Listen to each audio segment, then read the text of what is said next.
하나님, 오늘도 은혜를 사모함으로 주님 전으로 나왔습니다. 오늘도 귀한 은혜 우리에게 부어주시고 또 말씀을 통해 우리에게 힘과 능력을 주셔서 오늘 하루를 살아갈 수 있는 새 힘으로 충만케 되는 귀하고 복된 시간으로 인도하여 주시옵소서. 감사드리며 거룩하신 예수님 이름으로 기도드립니다. 아멘. 찬송가 268장입니다. 268장 통일 찬송가는 202장입니다.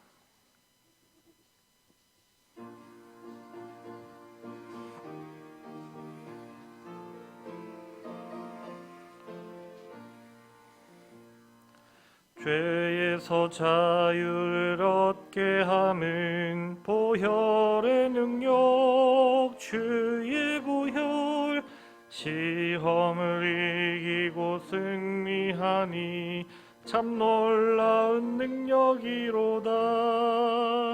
주의 보혈 능력이 또다. 주의 피 믿으오. 주의 보혈 그 어린 양의 매우 귀중한 피로다.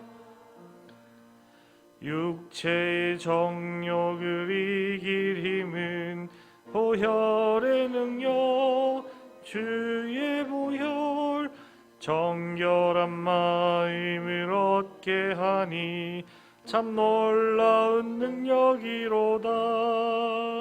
주의 보혈 능력이 또다. 주의 피 믿으오. 주의 보혈 그 어린 양의 매우 귀중한 피로다. 눈보다 더 희게 맑히는 것 보혈의 능력, 주의 보혈 부정한 모든 것 맑히시니 참 놀라운 능력이로다. 주의 보혈 능력이 또다. 주의 피 믿으오.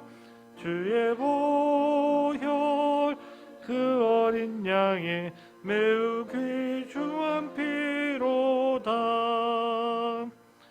구주의 복음을 전할 제목 보혈의 능력, 주의 보혈 날마다 나에게 찬송 주님 참 놀라운 능력이로다.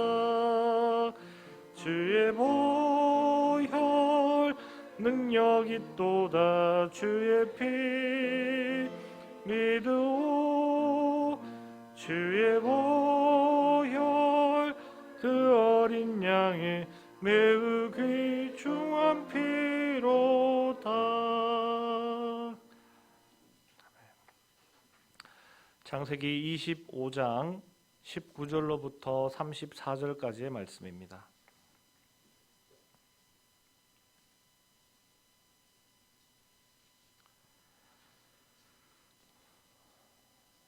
창세기 25장 19절로부터 34절까지의 말씀 교독하시겠습니다. 아브라함의 아들 이삭의 족보는 이러하니라. 아브라함이 이삭을 낳았고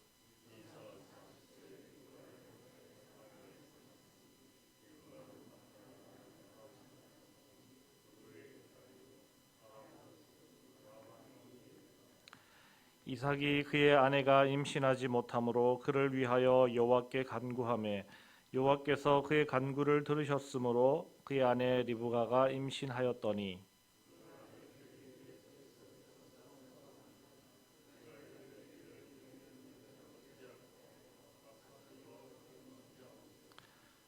여호와께서 그에게 이르시되 두 국민이 내 태중에 있구나.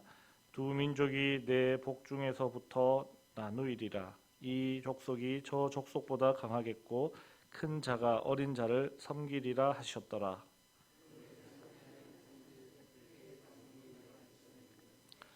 먼저 나온 자는 붉고 전신이 털옷 같아서 이름을 에서라 하였고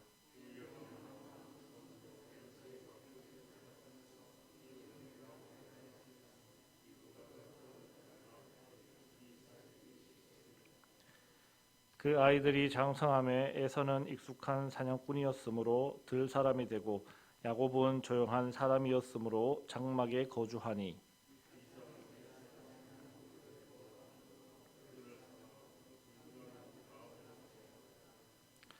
야곱이 죽을 쑤었더니 에서가 들에서 돌아와서 심히 피곤하여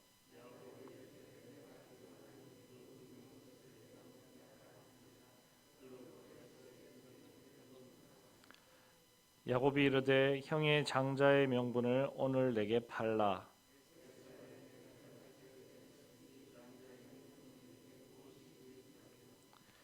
야곱이 이르되 오늘 내게 맹세하라. 에서가 맹세하고 장자의 명분을 야곱에게 판지라.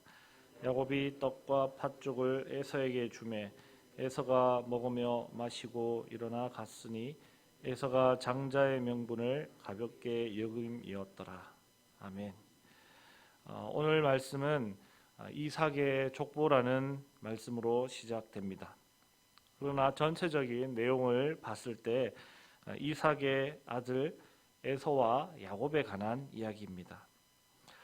그랬을 때 이삭에게 자식들이 태어나는 일은 그가 태어나는 일만큼, 즉 아브라함의 아들로 이삭이 태어날 때만큼 결코 쉬운 일이 아니었습니다.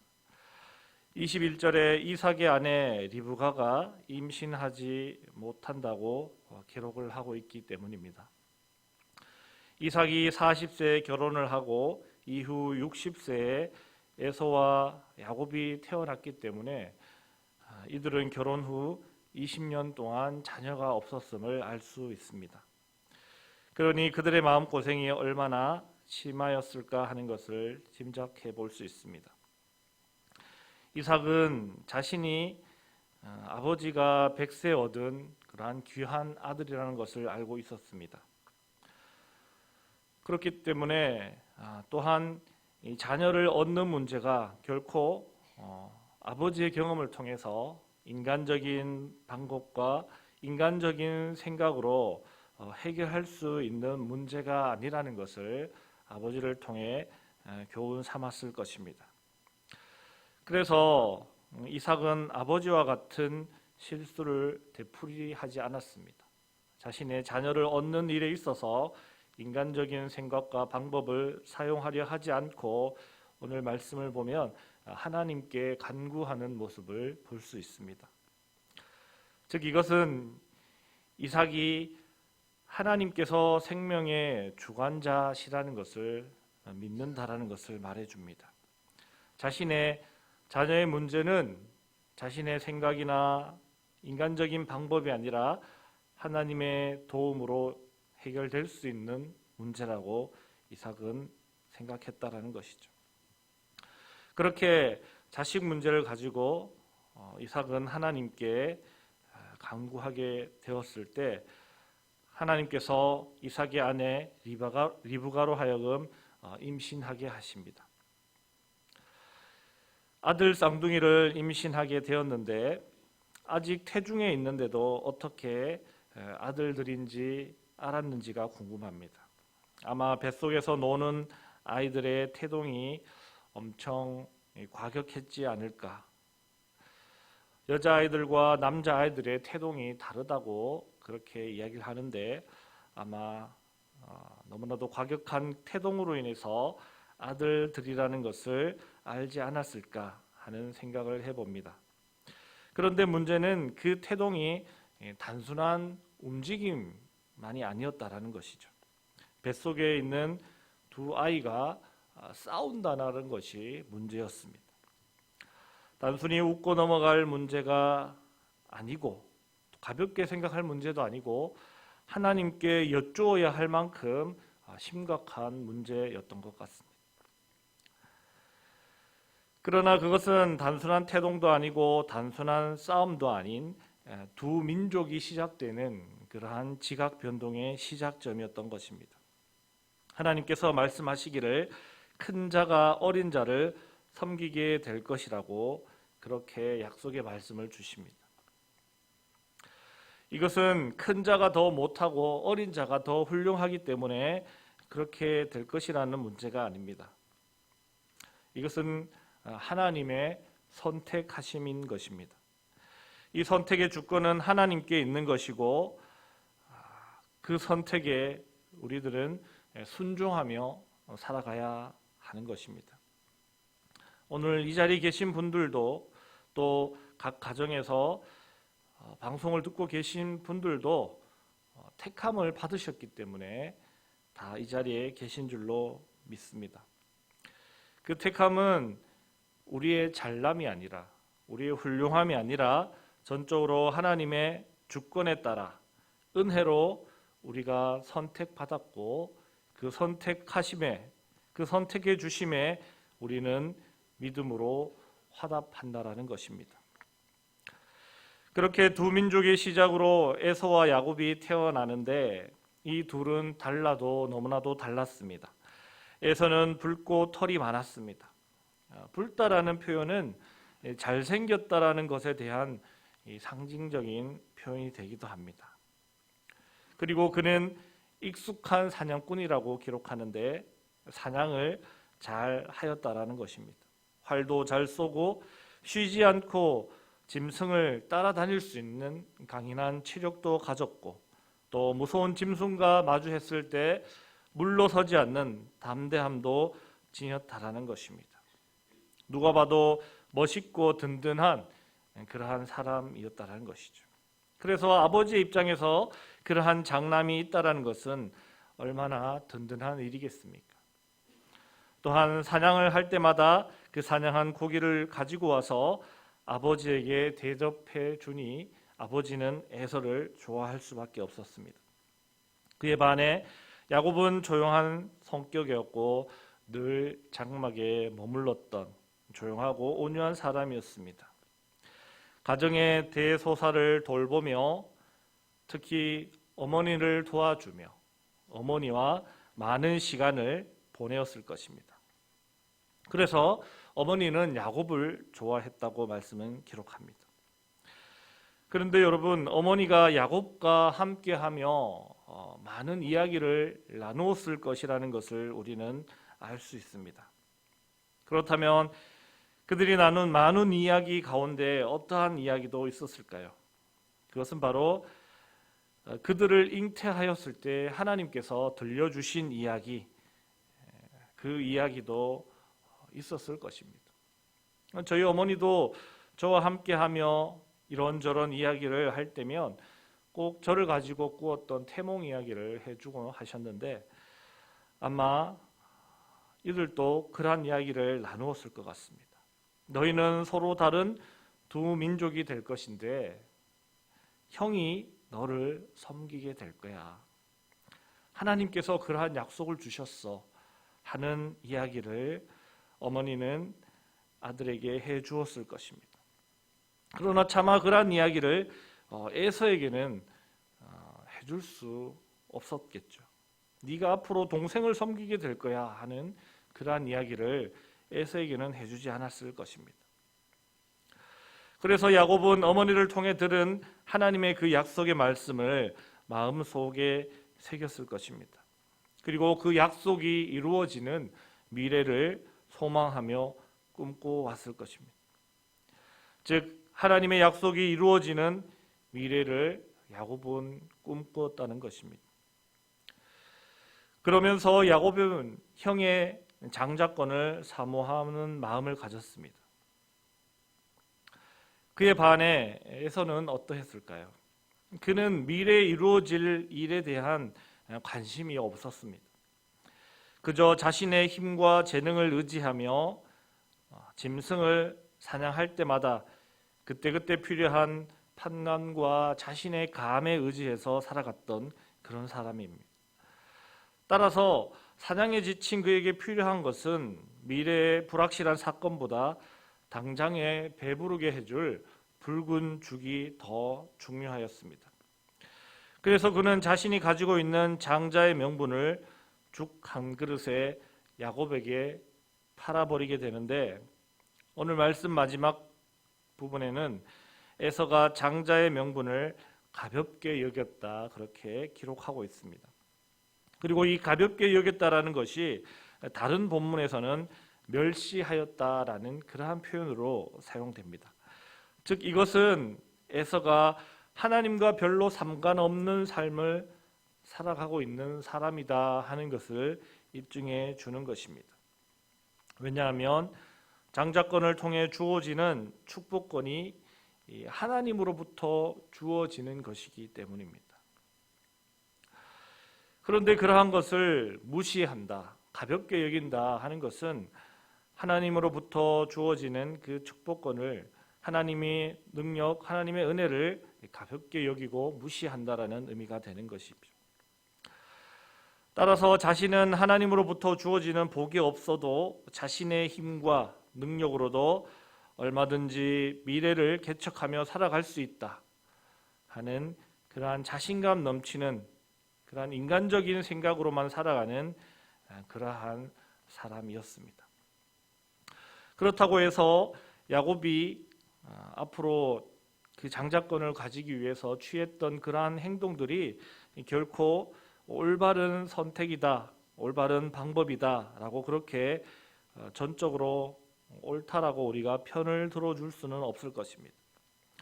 그럼에도 불구하고 하나님은 하나님의 계획하심 따라 또 택하심 따라 하나님의 선한 역사를 이루어 가실 것입니다. 오늘 이 자리에 계신 모든 분들도 하나님의 택하심을 받으신 줄로 믿습니다. 하나님께서 우리를 택하심은 우리를 구원하시고자 하심에 있고 또한 우리들을 통해 하나님의 놀라운 일과 계획들을 이루어 가시기 위함인 줄로 믿습니다. 따라서 우리는 하나님이 베풀어 주실 그 구원의 은혜를 사모하며 또한 우리를 통해 이루어 가실 그 하나님의 선하신 역사하심을 기대하며 또 그 되어질 일에 기쁨으로 동참하며 살아가야 될 줄로 믿습니다.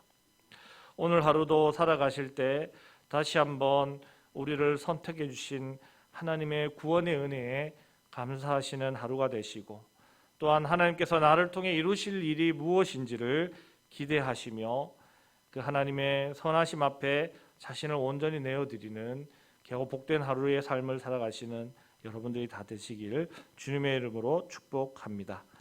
기도하겠습니다. 하나님 감사합니다. 오늘 에서와 야곱의 말씀을 통해 우리가 어떠한 자세와 마음가짐으로 살아가야 할지를 생각하게 하시니 감사합니다. 삶 가운데 우리는 때로 하나님과 상관없이 내 생각과 내 뜻과 내 의지로 살아갈 때가 많이 있습니다. 그러나 우리가 꼭 기억해야 할 것은 우리가 온전히 하나님 은혜로 오늘 하루도 살아가고 있다라는 것입니다. 그것을 잊어버리지 않게 해주시고 하나님 안에서 하나님의 인도하심과 하나님의 역사하심 안에서 오늘 하루의 삶도 승리하는 삶이 될 수 있도록 도와주시고 인도하여 주시옵소서. 비록 자격 없지만 연약하고 부족하지만 우리를 택하여 주신 그 귀한 은혜에 감사하며 하나님의 선하신 뜻과 계획이 우리 가운데 온전히 이루어지기를 사모하는 겨우 복된 하루가 되게 하여 주시옵소서. 그리하여 하나님과 더불어 오늘도 승리하는 복된 삶이 되길 원하오며 감사드리며 거룩하신 예수님 이름으로 기도드립니다. 아멘. 하늘에 계신 우리 아버지, 아버지의 이름을 거룩하게 하시며 아버지의 나라가 오게 하시며 아버지의 뜻이 하늘에서와 같이 땅에서도 이루어지게 하소서. 오늘 우리에게 일용할 양식을 주시고 우리가 우리에게 잘못한 사람을 용서하여 준 것 같이 우리 죄를 용서하여 주시고 우리를 시험에 빠지지 않게 하시고 악에서 구하소서. 나라와 권능과 영광이 영원히 아버지의 것입니다. 아멘. 이 시간 기도하실 때 코로나가 속히 종식되어 교회의 모든 계획들과 또 예배가 온전히 회복될 수 있게 해달라고 기도해 주시고 또 해외에 나가 선교하시는 선교사님들의 사역을 위해서 기도해 주시고 또 교회학교 다음 세대의 부흥과 또 교회 내 교인들의 건강 또 이 나라 이민족 특별히 또 14호 태풍 피해가 없도록 위해서 기도해 주시고 세계 평화, 전쟁 중인 그 땅에 전쟁의 포성이 멈출 수 있게 해달라고 기도해 주시고 또 각자의 기도 제목 따라 기도하실 때 우리 주여 한번 크게 부르짖고 함께 기도하시겠습니다.